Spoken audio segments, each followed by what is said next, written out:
Привет, доброе утро. I'm Tasha Baiin from the Congress of Manchuria. Throughout the last 2 years, the Congress of Manchuria has become the biggest Manchurian overseas community. We cannot be here today without your help and your enlightenment. Manchuria is in a very delicate geographic area. We are neighbors of Buryatia and Sakha Republic, which means a self-independent Manchuria will definitely help the prosperity of Northern Asia and the stability of Northern Asia. For now, we will help each other out to build our overseas community, but eventually in the future, we'll help each other to re-liberate our free nations. Thank you very much, and I will see you this April in Washington, D.C. Thank you. I know you're anxious to get to lunch.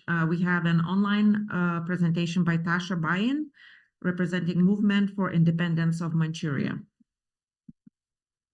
All right, dear friends, ladies and gentlemen, my name is Tasha Baiin from the Congress of Manchuria. I believe you don't need a PhD in anthropology and history to know where Manchuria is. But I'm sure a lot of you did have a PhD in history and anthropology. Let's first look at the history of Manchuria. Manchuria had built a strong bond with other nations from as early as the 20th century. Even back in Qing Dynasty, the United States of America has already built 3 consulate buildings in the major cities of Manchuria. One of them is still operating until today, which is the General Consulate of Shenyang, also known as Mokdin. Even under the occupation of the Japanese Empire, the United States of America was also the biggest consumer of agricultural goods of Manchuria. And during the World War II, Manchuria provided asylum to Jewish communities from Eastern Europe, also the Tatar community. The Jewish temple and the Tatar mosque is still operating until today in the northern Manchuria.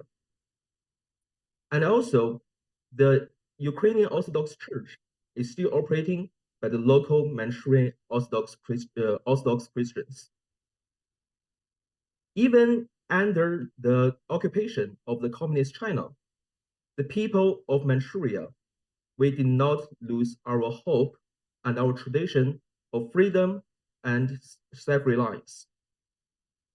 In 1989, the people of Manchuria spontaneously formed different kinds of resistance organizations, even militias, against the tyrannical occupation of China.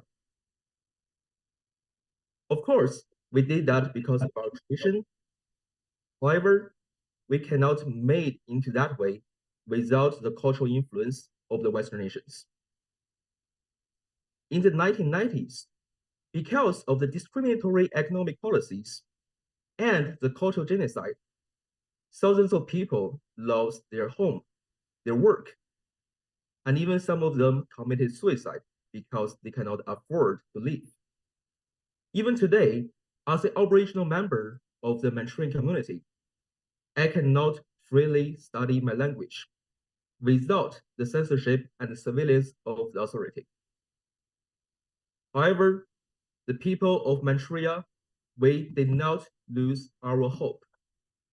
Our overseas community, we formed a congress and we worked collaboratively with other free nations around the world. Manchuria was the neighbor of Japan, South Korea, North Korea, Sakha Republic, and Buryatia. Our industry capacity is similar as Kuwait, Ukraine, and France. The amount of fossil fuel production is similar with Kuwait, and the amount of agricultural good is similar with Ukraine and France.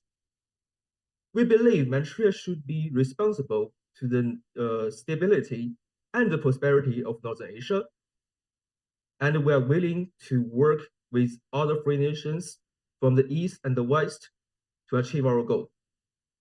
Let's work together and make our nation free again. Thank you very much, and enjoy your lunch. Thank you, Tasha. Thanks to everybody. Thank you, the audience and the speakers. And I would like to invite everybody to join me for the round of applause. And I'm sorry we ran out of time for Q&A. Thanks. We're going to move into our lunch session, I think, in about 20 minutes. So grab and eat.